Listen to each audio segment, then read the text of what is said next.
Hello, everyone, and welcome back to the channel. Today, we're discussing Love Lockdown. It's a film directed by Lyndsey Efejuku. This film was in cinemas earlier in the year, around February, around Valentine period, and it garnered some traction, mostly because the trailer was very, very steamy. But yeah, we'll get into that very soon. This movie stars Andrew Yaw Bunting, Detola Jones, Yewande Osame, and a few others. It's not crowded, making it very intimate. And that makes sense when you know the subject matter. The film is set against the backdrop of the COVID-19 pandemic. Yes, that only one that got all of us crazy and feeling like the world was coming to an end. Andrew's Yemi is getting married to Detola Zainab. The two of them are headed for the altar. They love each other. The movie starts with them having sex. Yes. It was a very steamy scene, and I'm sure everyone who saw the trailer first was expecting this movie to be packed with many parts of such deliciousness. But the idea is that Zainab is going off to a resort to spend a week with her girls to just cool off from the stress of planning their wedding and perhaps enjoy her last time as a spinster. And then Andrew's Yemi, I'm going to be interchanging Andrew and Yemi, but the character's name is Yemi, so please pardon me. Yemi is left alone to his own devices. And guess what he gets up to? Meets up with his ex, Taylor. These two have a very storied history. From the moment they meet up, you can just tell there is so much chemistry between these two. The actors do a wonderful job selling it. They don't even have to try too much. There is natural chemistry there. But the more they talk, the more you realize this guy's not catching up with his ex because he wants to smash one for the road. No, there is something here. He'd met up with her to actually tell her to her face that not only is he seeing someone, but he's actually getting married. And this breaks her heart. In fact, it shatters her heart. And you're wondering why. Turns out she always assumed she was going to get married to him instead. And he thought the same thing. And then you're now wondering, what was he thinking when he proposed to someone else? Man doesn't even have the right words to answer that question when Taylor poses it to him. It is in this madness where they are caught having to grapple with this feeling, this realization that I have lost this guy. My heart is broken. Look at the fine babies getting married to. While faced with all of this is when they get to hear the COVID-19 lockdown announcement. Airports closed, no travels, and so Taylor cannot even leave his presence to country where she had come from. He tried to book a hotel for her, and suddenly all the hotels in Lagos are booked.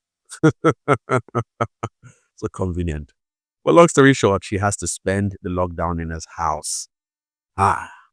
Okay, tell your fiance I'm here. But Yemi can't bring himself to do that. He tries, in his own defense, he tries. But the situation is never perfect enough for him to spit it out.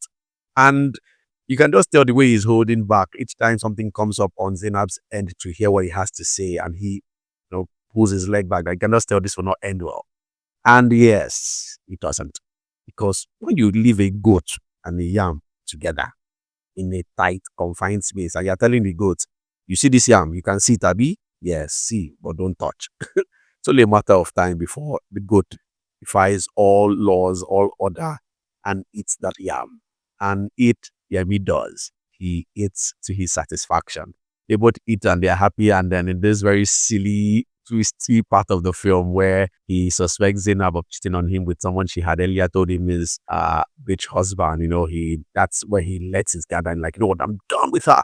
Texts her, we're done, marriage is off, the wedding is off, and then gets his way with Taylor, who at that point in the story is actually one showing restraint. At first she wasn't, but at that point she's like, I'm not gonna go to you because you think she's cheating on you, and it's funny. But above all the drama and everything happening in their lives, I like how the story proceeds. I like how it takes its time. I liked the writing so much.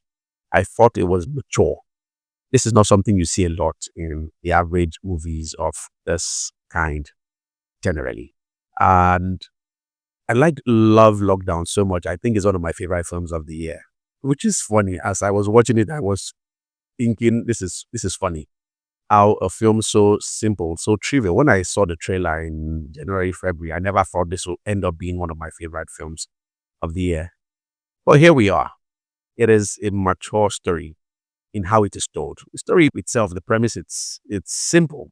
A lot of things happened against the backdrop of COVID, and 5 years going to 6 years later, we're still getting so we've seen it all. Or we thought we've seen it all.